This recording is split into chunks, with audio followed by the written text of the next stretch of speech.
দেখলো বালিশের সাইডে ছোট্ট একটা কাগজ, আর ওই কাগজ দেখা মাত্র শেঠ দৌড়িয়ে গেল আর কাগজটা উঠালো। কাগজটা উঠা মাত্রই বিরাদার শেঠ পড়তে লাগলো।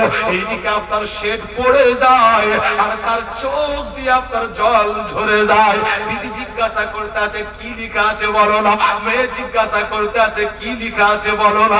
শেঠ কোনো উত্তর দেয় না। মুসলমান কাগজটা পড়তে পড়তে কখন জানো হঠাৎ শেঠ উল্টে পড়লো, আর আল্লাহর জমিনে উল্টে পড়ার পরে শেঠ অজ্ঞান হলো, শেঠের জ্ঞান হারালো। ও মুসলমান, দিদি বাচ্চাকে চোখে মুখে পানি দিল।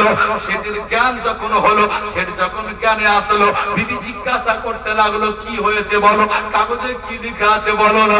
মেয়ে জিজ্ঞাসা করতেছে আব্বা কাগজে কি লেখা আছে বলো না। শেঠ উত্তর দেয় না, শেঠ শুধু একটা কথা বলে, বলে দিদি রে আজকে তুমিও তওবা করে নাও।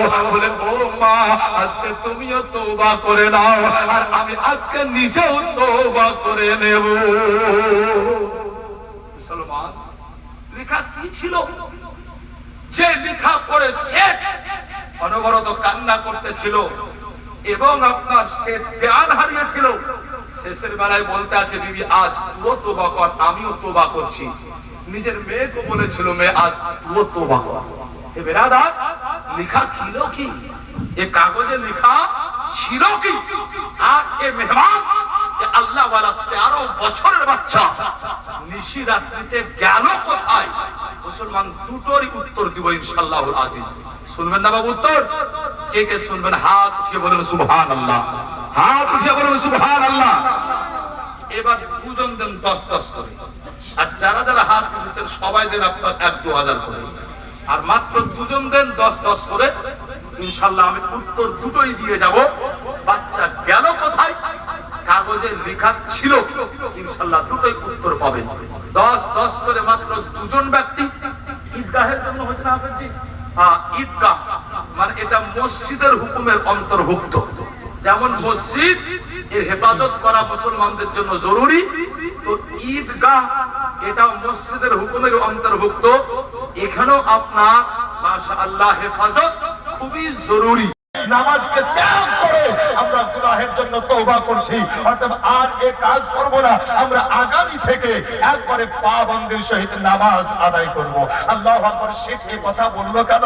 তবে রাদার কাগজে লেখা ছিল এটাই, 13 বছর বাচ্চা লিখেছে এটাই। বলে চাচা যেই দিন থেকে নামাজ পড়ছি আমি 5 ওয়াক্তের, ওই দিনের পর থেকে একটা ওয়াক্তের নামাজ আমার কাজা নাই। চাচা শুধু একটা ওয়াক্তের নামাজ শুধু নয়, বরং শুধু 5 ওয়াক্তের নামাজ নয়, এবং যেই দিন থেকে নামাজ পড়ছি চাচা ওই দিন থেকে আমার একটা রাত্রিও তাহাজ্জুদের নামাজ পর্যন্ত কাজা হয়। জোরে বলেন সুবহানাল্লাহ। বাচ্চা বয়স 13 লিখেছে কাগজে তাহাজ্জুদ পর্যন্ত কাজা নাই। ভেবেছিলাম কি আজ আপনার বাড়িতে তাহাজ্জুদ পড়ব, কিন্তু দিন লাগলো না। তার কারণ তাহাজ্জুদ প্রত্যেক দিন আমি আর মা একসাথে আদায় করি। জোরে বলেন। তাই চললাম, যখন উঠলাম তাহাজ্জুদের জন্য দেখলাম আপনারা ঘুমাচ্ছেন, তাই ঘুমে ডিস্টার্ব না করে আমি চললাম বাড়ি। আমি বাড়িতে গিয়ে তাহাজ্জুদের নামাজ আদায় করব। আর একবার বলেন সুবহানাল্লাহ। মুসলমান এ বাচ্চা বয়স ছিল 13, সারাদিন কুলির কাজ করে মজদুরি করে 5 ওয়াক্তের নামাজ সময় মতো আদায় করার পরেও রাতের আরামের ঘুমকে কিছুটা সময়ের জন্য হারাম করে দিয়ে আল্লাহু আকবার তাহাজ্জুদের নামাজের জন্য উঠত। ঘুম আমরাও হারাম করি, ঘুম আমাদের ঘরের ছেলেরাও হারাম করে। এই নওজোয়ান ছেলে বসে আছে আপনার, এরাও ঘুম হারাম করে। 12টা, 1টা, 1:30টা, 2টা, 3টাও বেজে যায়, কিন্তু তাহাজ্জুদ পড়ে নয়। তাহাজ্জুদে ঘুম হারাম করে না। এখন তো চোরেরও মুশকিল হয়ে গেছে আপনার গ্রামে চুরি করতে ঢোকা। চুরি করার জন্য ঢুকেছে, রাত 1টা বাজছে, হঠাৎ করে আপনার চোরের কানে আওয়াজ, মার মার মার মার মার মার। চোর বলে পালাবে, আমাকে দেখে নিয়েছে, কিন্তু আসলে চোর দেখে মার মার হচ্ছে। এই যে বালা, আপদ, হে বেরাদার, অনেক মুসলমানের ঈমানকে নষ্ট করে দিল। বালা আপনার যার স্ক্রিন অন করে আপনার কত ফায়ার যে আপনার খেলছে, বলার দরকার নাই। এখনকার ছেলেরা আপনার ইশারায় কাফি। এ